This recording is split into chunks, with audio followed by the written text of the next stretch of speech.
Welcome to the Rational Egoist. I'm your host, Michael Liebowitz, and as anybody who follows this show knows, I love to debate.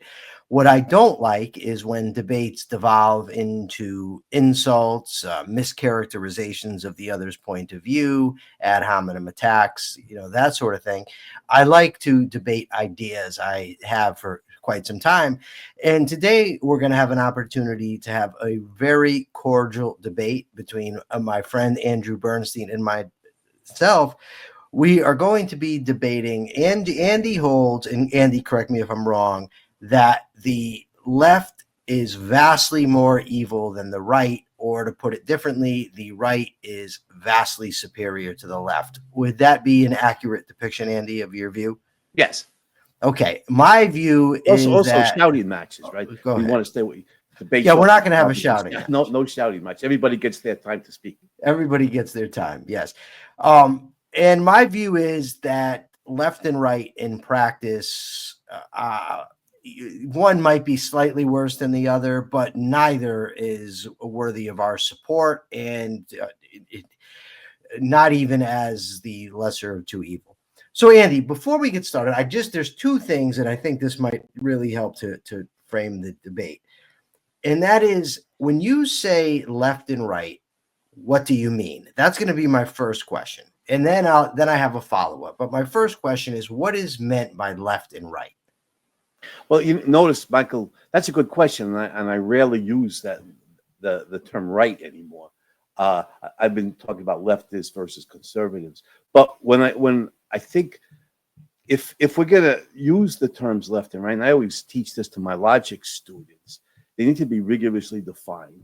And I define left as being supporting collectivism and socialism. That the group or the state is superior to the individual has to serve the state. And socialism, full socialism, like communism or national socialism, meaning the state. Your life has been socialized. The state completely controls your life, and there's no individual rights. Whereas by right, when I use that term, I mean individualism and capitalism. Individual rights, your life belongs to you, doesn't belong to the state, and laissez-faire, meaning the politics of individual rights and protecting the rights of the individual. So that's the way I use those terms, if I use them at all. Okay. See, the way you I think leftists today are leftists. Conservatives, are they supporters of individual rights and capitalism? Yeah. No. See, if you frame it that way, the way you just did, it's unequivocal to me that the group you described as on the right is vastly superior to the group you described as being on the left. The people you described as the left are evil, and the people that would be on the right are virtuous. Yeah, like Ayn Rand would be right wing in that case. Yes. Here's where my problem would come in, I think. Anyway, so we're going to find out. Who are the actual concrete human beings who are representative of these positions? Even if you want to call them conservatives, but then I'm going to want you to define conservative. But what I want to know is, who are the people that are exhibiting the characters of left and right? Because if I'm going to support an ideology in practice, I ultimately am going to be supporting people. So who are the people that are on the respective left and right? Well, I think, the Democratic Party is filled with leftists. Bernie Sanders may be a paradigm example. AOC, is a good example. Gavin Newsom, there's a whole bunch. Kamala Harris, the whole bunch of them. People today who in politics, contemporary American politics, who support individual rights, I can't think of any. I think the conservatives are less bad in pushing statism on us than the leftists are, but supporters of individual rights, who's a political figure. There are intellectuals, of course, but political figures, I can't think of anybody. Okay, so the most controversial take that you get criticized for by people who would align with me, and I get criticized by people that are aligned with you, is our respective takes on Donald Trump. right? I mean, you really gave me a great compliment, a couple weeks ago, maybe a month ago, when you were actually criticized for befriending me. Somebody said to you, "Oh, he doesn't like Trump, this and this and that," and you said, and rightly so, neither Michael nor I chooses our friends based on who we vote for. Right, Right. right. And you There's actually deeper, said, there's deeper issues than that. yes. And you actually said, if Michael is an Objectivist, then let's make the most of it. And, I really respected that. And, there's things, Andy, to maybe pull back the curtain a little bit, that you befriended me knowing my past, taking criticism from close friends of yours, and you still looked beyond that to who I am today. Yes. And in my view, that so far outranks whom you happen to support politically that it renders it almost meaningless to me. But I understand. yeah, but you and I nevertheless differ on Trump. Now, here's the actual thing that I would debate with you, or I think we'll debate, is the claim that Donald Trump is vastly superior to the politicians on the left. I hold no way in hell he's vastly superior to them, and I think you would say he is. Is that fair? Yeah, in terms of public policy on many issues, yes. Okay, so when I'm talking about as a whole, both the actual policies that get passed, the actual views, both of which get passed and don't, and character. I think that all of these things are relevant if I'm going to support somebody. Now, some may say, well, the character of an individual outside of their political views is irrelevant, but I would disagree because I have to take a person's word for the policies that they're going to push.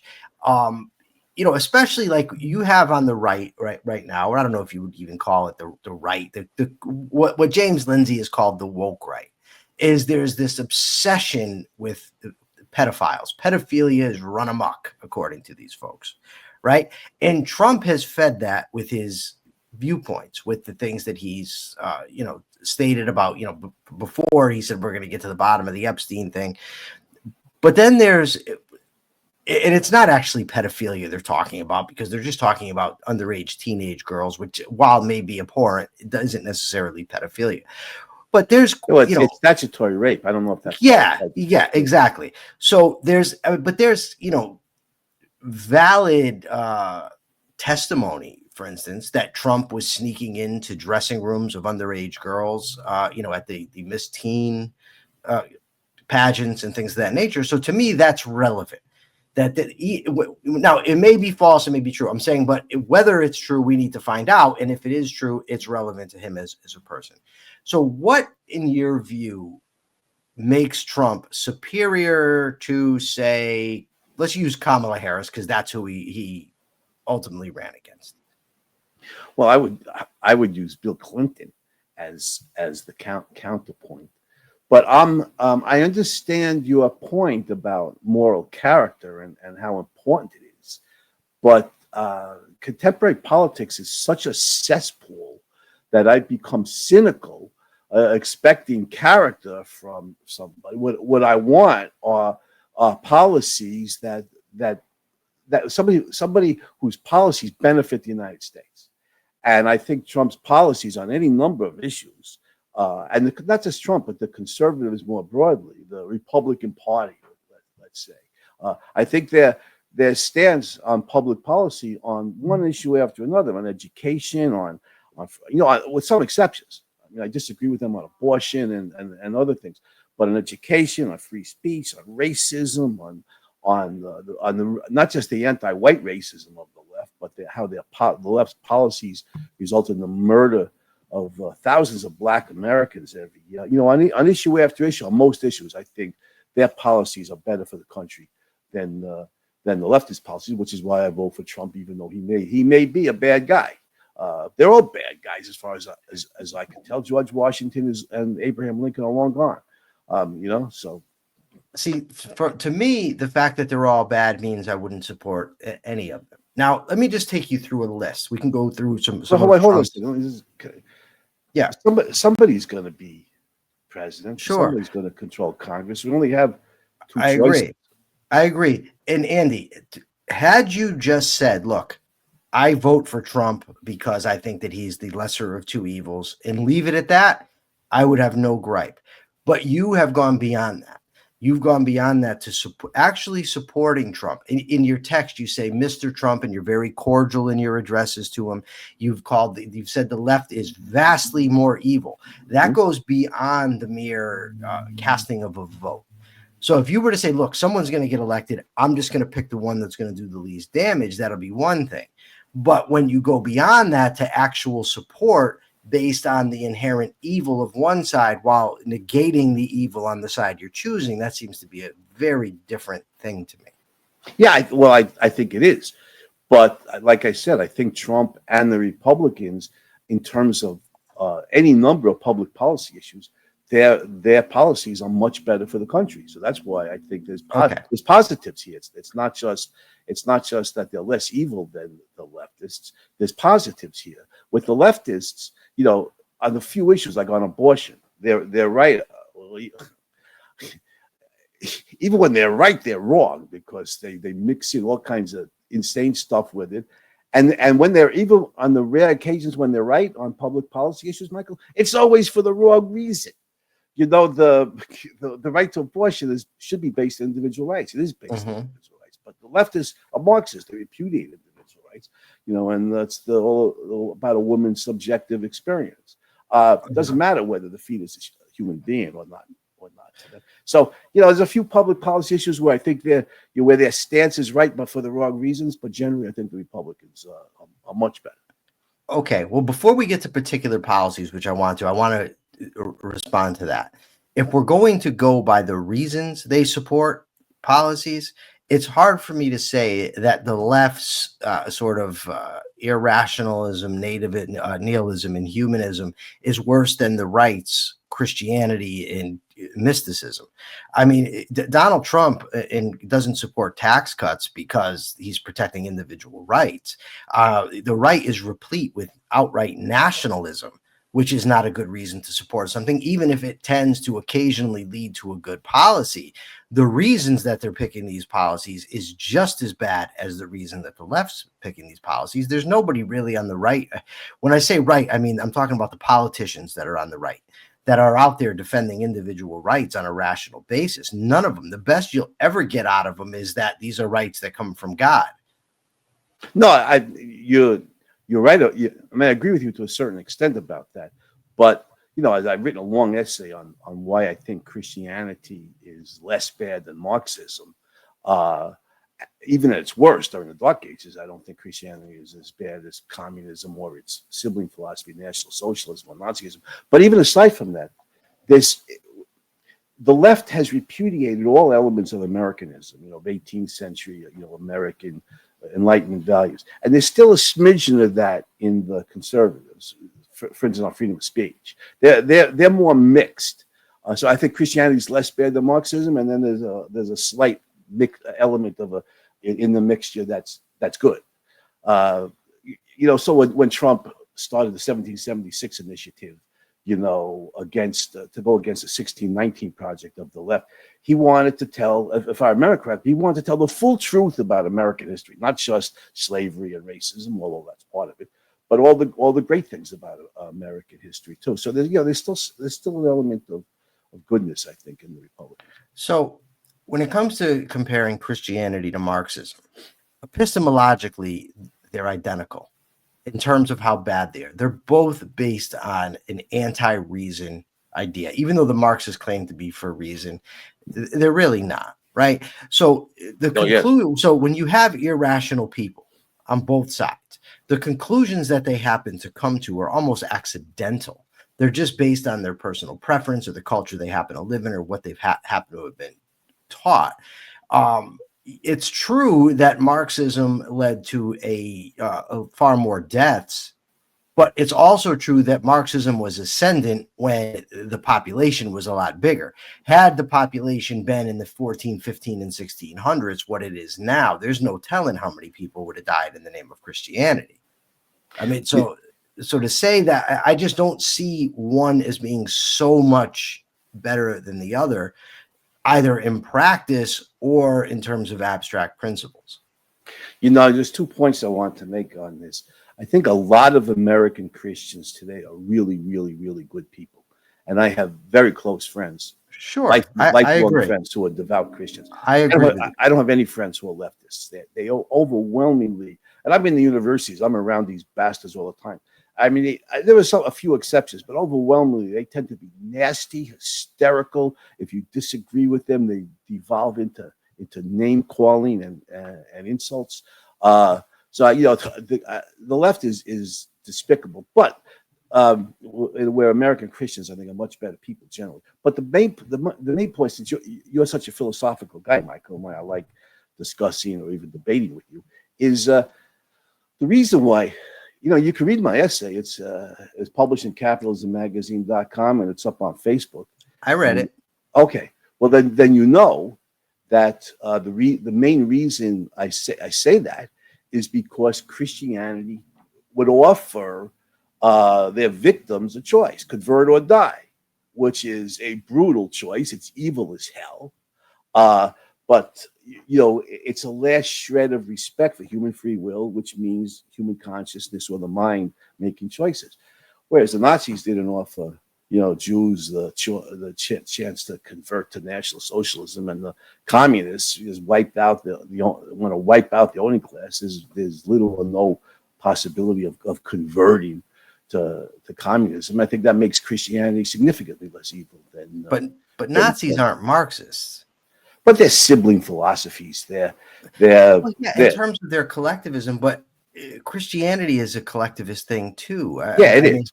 It is. And also the degree to which the Christians you're talking about are good people, in many cases, it's because they're not actually practicing Christianity. For instance, the what's the word I'm looking at? The admonition to try to convert people, and if they won't listen to you, wipe the dust off of your feet and leave them. If the Christians you're talking about did that, then they wouldn't actually stay your friends. They're staying your friends because they're not adhering to that. They're not going by the tenets. And that's part of my point that I made before. Sure. That American Christians are, in many, many, many cases, Michael, they're still Americans. The leftists are not Americans. Can I curse on your show? Yeah, you can. What the fuck do I care? They're fucking German. not that I want to insult German culture. German culture has created enormously great achievements. But German philosophy, Kant, Hegel, and Marx, dominates the left. They're German in their thinking, whereas many American Christians are a mixture, and there's still some Americanism. Okay, Andy, you pointed out some of the things. You said that these leftists are evil in what they say to you. Have you seen some of the things that Trump supporters have said to me? I mean, these aren't friendly people. Not even close. These are some nasty, nasty mofos. I mean, I'm only saying, I'm not saying it's even equivalent. I'm just saying that dynamic exists on both sides. Now, to me, a lot of this comes down to, politics comes down to one's view of rights. And Ayn Rand argued, and I agree, and I think you agree, that without property rights, we have no rights. Yes. Right. That property rights, the right to life is the primary, but property rights is ultimately their main implementation. Now, Trump not only supports eminent domain, but he supports taking private property and giving it to private developers. Now, it's true that, this case has already been decided in the courts. It was decided in favor of the position Trump has. I'm hoping they'll overturn it at some point. But the fact that that's his view on things demonstrates to me a woeful lack of consideration or understanding to the right of property. And we can see that how it comes out in his policies, where now he wants to control pharmaceutical prices, where he threatens companies that they better produce here rather than producing, elsewhere. And beyond that, I mean, if you think about the right to liberty, his view on fentanyl and wanting to wage wars to stop fentanyl from coming into the country, which we ought to be moving to end the war on drugs, not moving to exacerbate it. And that's all under him. Never mind when you get into the tariffs, the horrible immigration policies that he's pushing. These things are just awful, and it's hard for me to see under any circumstances, not that he doesn't do some things better than the left that would warrant voting for him, but that I could say, well, they are just so much worse than what he's doing, when there's actually cases of American citizens who've been detained. I mean, he has actually suggested, Andy, taking people convicted of crimes in America, American citizens who are subject to the American Constitution and the Bill of Rights, and he wants to send them to other countries. I got no problem with that. Well, you may not, but the Constitution does. So you can't tell me you're a constitutionalist, but then support it. There's things in the Constitution I disagree with. It doesn't mean that I support a president arbitrarily doing away with it. Wait a minute. You raise a lot of issues here. We're talking about murderers. Morally, I want to argue on moral grounds, not constitutional grounds. I have no problem with deporting them to South Sudan or whatever, which would then mean we would need, the right thing to do would be to have a constitutional amendment, granting the executive branch the legal authority to do so.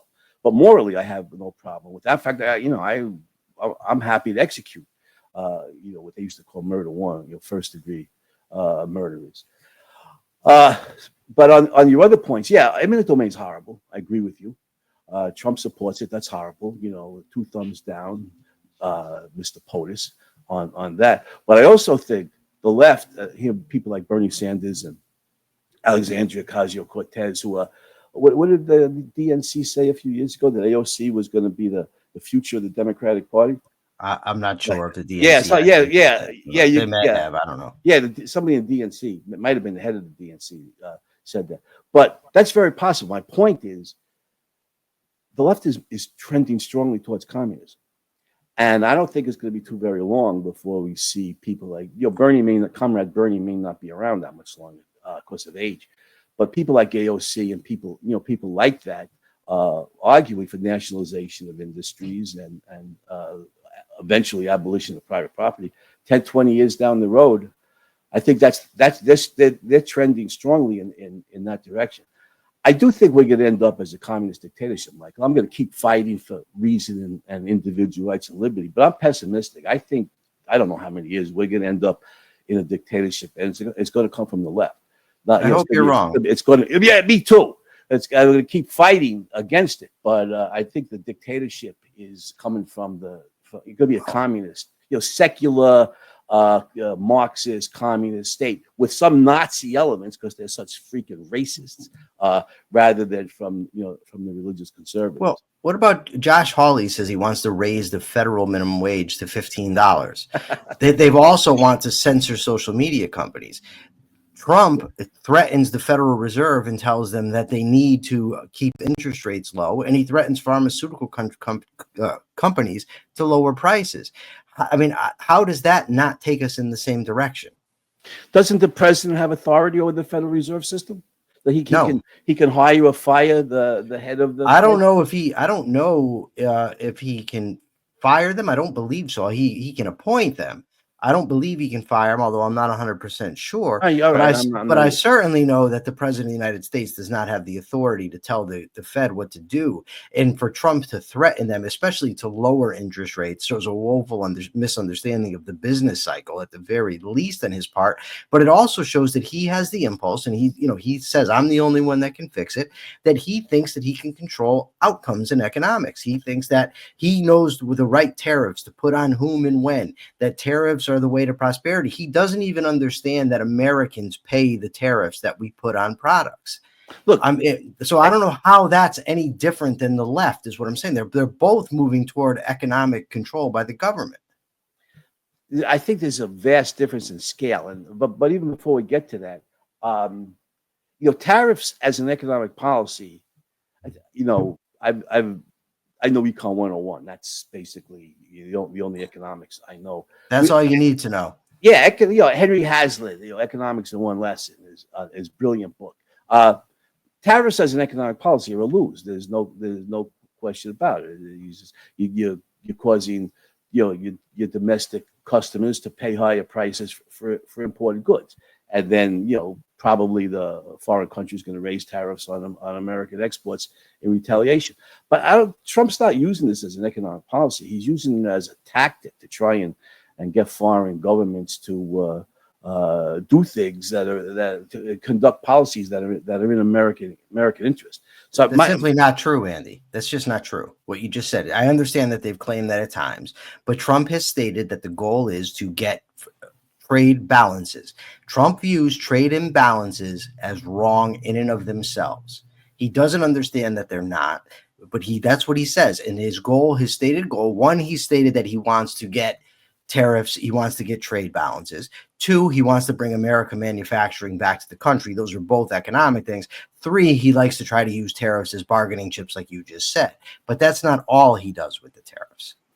Bargaining chips, that's the part. That's one of them that he supports, but that's not the only reason. Right. And I think tariffs, I agree with you that tariffs as an economic policy, are bad. But if we're talking about the economy generally, the Trump economy during his first term versus the Biden economy or the Obama economy, I mean, Trump handled it, I think, much better. First of all, he lowered taxes, which was a good thing, but also climate change, Michael. The HEW hypothesis, I got my booklet on climate change. I have it in my basement. Well, bring it upstairs. The truth about climate change. I live in the basement, so it would make more sense. Okay. But the HEW hypothesis, anthropogenic global warming, is just false. There's a natural climate cycle. I don't know if Trump realizes that or not, but he said, what did he call the HEW hypothesis? A hoax, right? He calls global warming a hoax. Yeah. Yes, but you said something a moment. Let me finish this point. William Happer, professor of physics at Princeton University, said he prefers the term scam.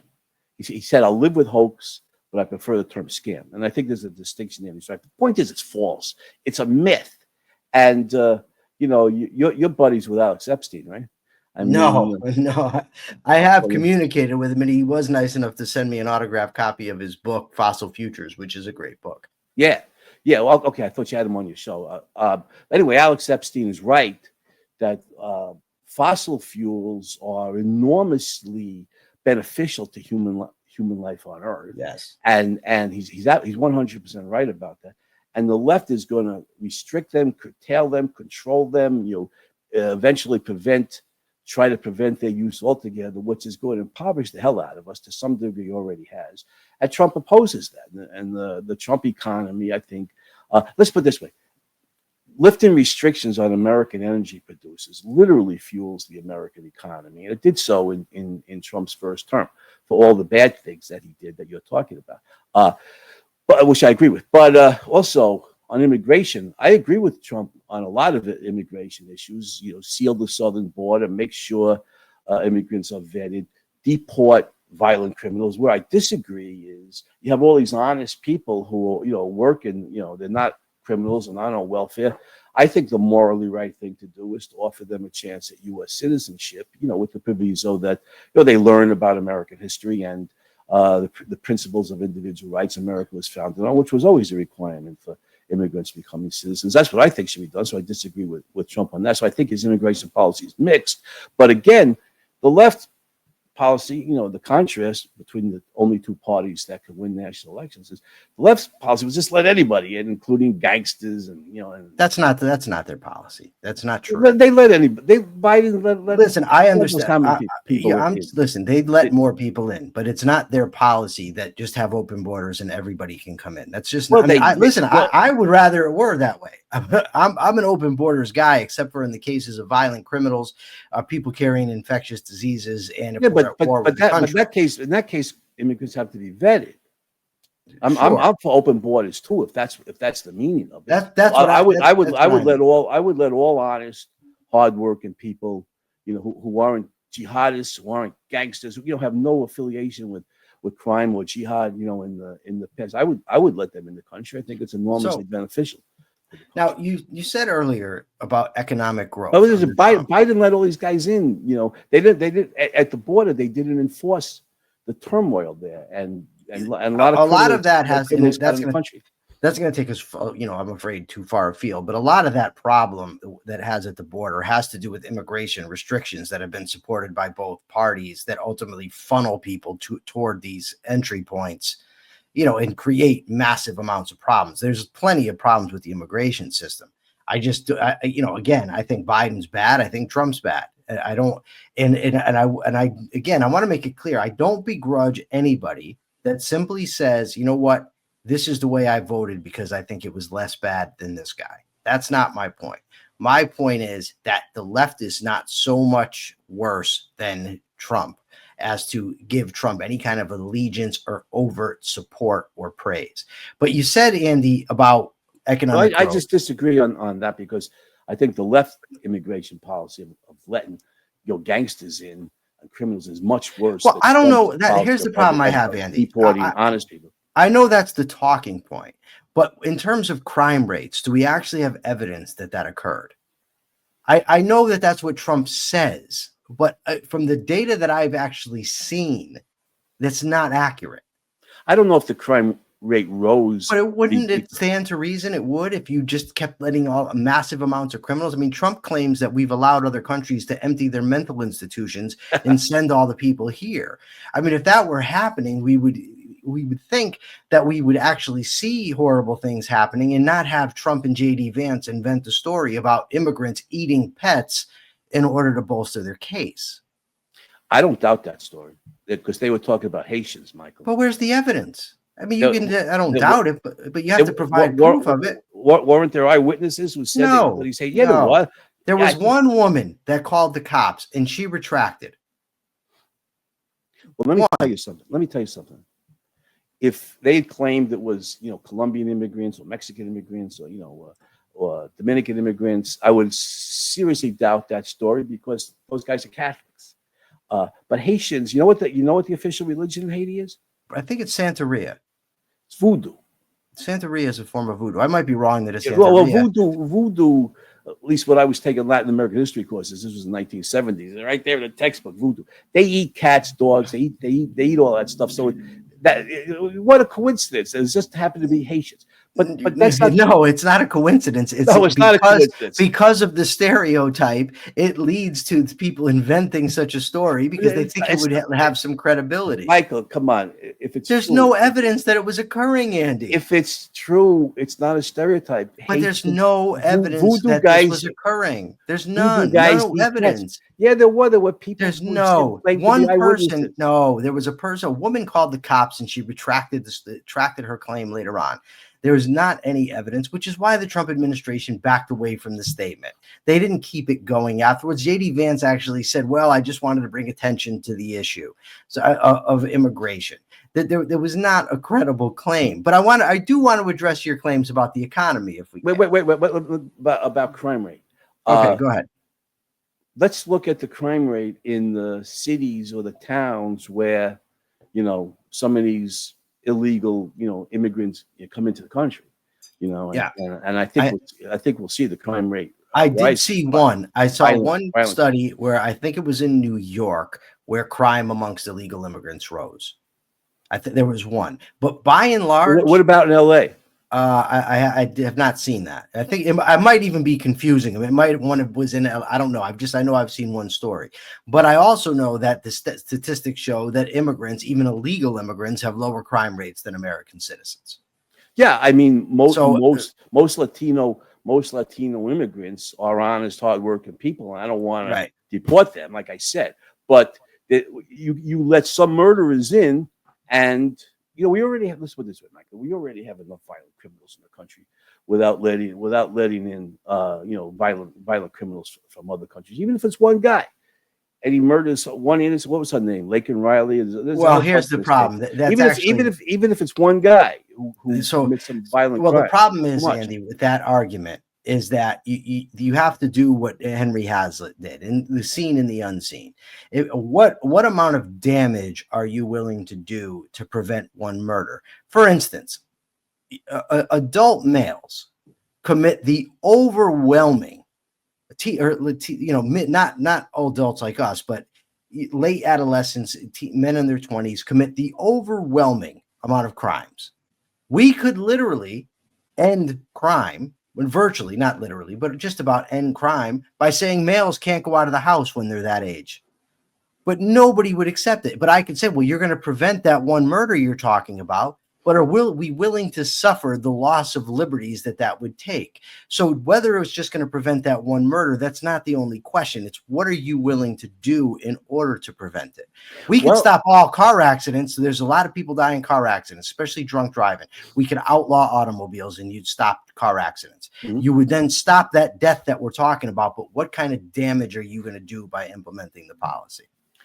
Yeah, well, I'll tell you what I'm willing to do to prevent those murders, and that is seal the southern border and make sure immigrants are vetted.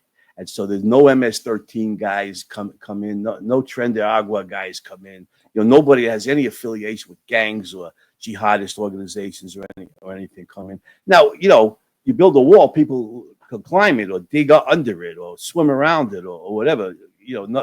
Nothing's perfect, but we do our best to keep bad guys out of the country. I think is important. Constitutionally, I have a problem with it because the federal government's not authorized by the Constitution to regulate immigration in that way. But morally, I would support a constitutional amendment that says that the federal government can prevent violent criminals or people carrying contagious disease. I would support that. Yeah, but neither side in this is supporting that position. I understand. The Constitution is a brilliant document. Yeah, there you go. Written mostly by James Madison, in the 1780s, where certain issues just couldn't even be envisioned.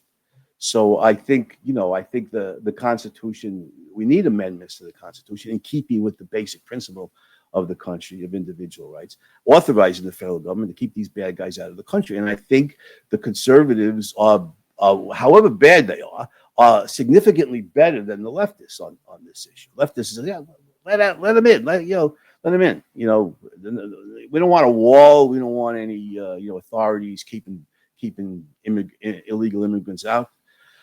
I agree with you. I think if open borders means vet the immigrants and let in all honest people who have no affiliation to violent organizations, including jihadist ones, and I agree with that. That's right. I disagree with Trump and the conservatives on that. All right, I think they're less bad. I think they're less bad than the leftists. By the way, did you see Mark Pellegrino's impression of you the other day on our show, The Capitalist Corner?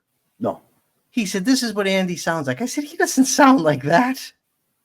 He may just sound like an old Jewish guy." He says he's got a Brooklyn accent. I said, "Yeah, but what you just did was not a Brooklyn accent." All right, I'll have to send Mark a nasty email in that case. Thanks for the heads up. But yeah, Brooklyn accent. That's how the cool kids talk. Your accent is priceless, in my view. Yeah, me too. Okay, my last thing has to do with economic growth, because the Trumpsters always tout his economic record in the first term. The fact of the matter is his economy grew at about the same rate as Obama's economy grew. According to Investopedia, which I have right in front of me, Obama grew from 2009 to 2017 at 2.3%. Trump 2017 to 2021, also 2.3%. Under Biden, it grew at 3.2%. But of course, Biden also was coming out of COVID. Now, people might point out and say, yeah, but what about the inflation under Biden? Okay, let's look at the inflation. Trump encouraged the Fed to keep interest rates low. That would hurt inflation. Trump favored giving handouts, vast sums of money to people who weren't working. When you were having production shortages, he injected vast amount of cash right into people's hands. That would hurt inflation. Mm-hmm. Trump threatened the Russians and the Saudis and told them that they better not raise the prices. Or no, I'm sorry. I believe he told them they better not lower the prices of oil. Those are just three things that Trump did that could have influenced inflation, never mind the fact that he supported lockdowns. So the Trump economic record, and then they claim, well, he deregulated the economy. No, he didn't. Regulation actually grew under Trump, although it did grow at a lower rate than it grew under previous administrations, but it still grew. My point is that there's reality and then there's rhetoric. And the rhetoric that comes out of the Trump supporters usually does not match the reality. Well, what I remember from Trump's first term is lower prices than gas, for example. Than under Obama, or just under? No, under Biden. I remember, lower prices, which indicates less inflation and more prosperity. And I think, like I said, lifting environmental restrictions on energy producers is brilliant. It helps fuel the American economy, and I think Trump will do it. The leftists under the environmentalist policies will not do it, especially regarding climate change. What they're going to do if they're able to push their policies through, to severely restrict our ability to use fossil fuels, will severely harm the economy in a way that Trump's policies will not. So I agree with you that Trump did all these bad things, and I'm opposed to it. But I think the left again is significantly worse on this issue. Did you want to say anything? I mean, it's your show. Did you want to say anything else on economics? No. I'm just going to let you finish, and then I was thinking about how I want to wrap it up because we're just about done with the hour, and I have a girlfriend waiting for me. Oh, and quite a girl she is too. I didn't get a chance. Maybe we could do this a second show in the future to mention education, which I think is the most important issue of all, and what the left has done to the American school system, and done deliberately, as I show in my book right here. Is that a booklet or a book, Andy? This is a full-length book.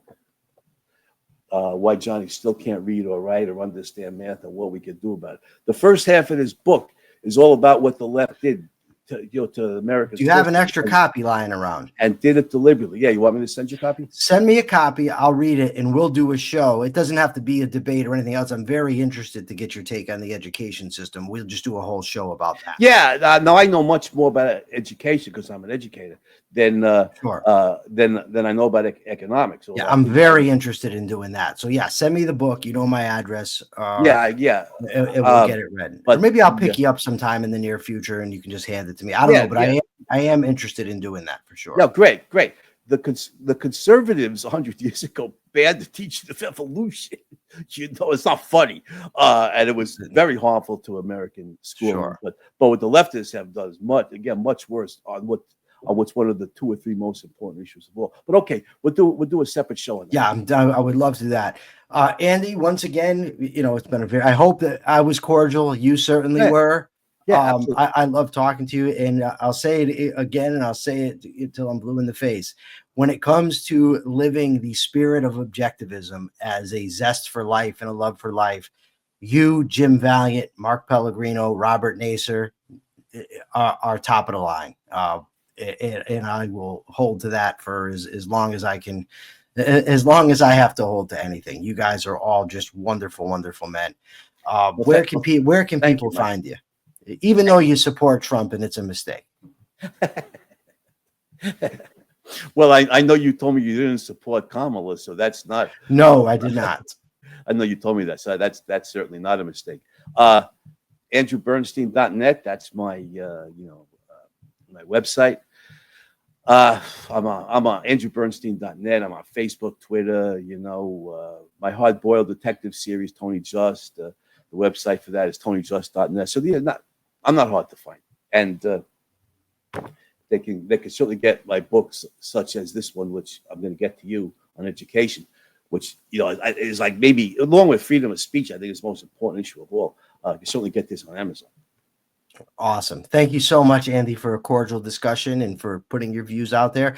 And hopefully others can look at our example and that you don't have to hate people just because they disagree with you. Yeah, there's so many people, including objectivists, who end long-time relationships and friendships over political, over goddamn politics, as my friend Bosch Boston put it. I would never do that. Never end a relationship because we disagree on Trump or anything else in politics. Awesome. All right. For now, well, what was I going to say? I don't even remember. But anyways, for now, this is the Rational Egoist signing out. Hope you enjoyed the show. I'm Michael Liebowitz. Till next time.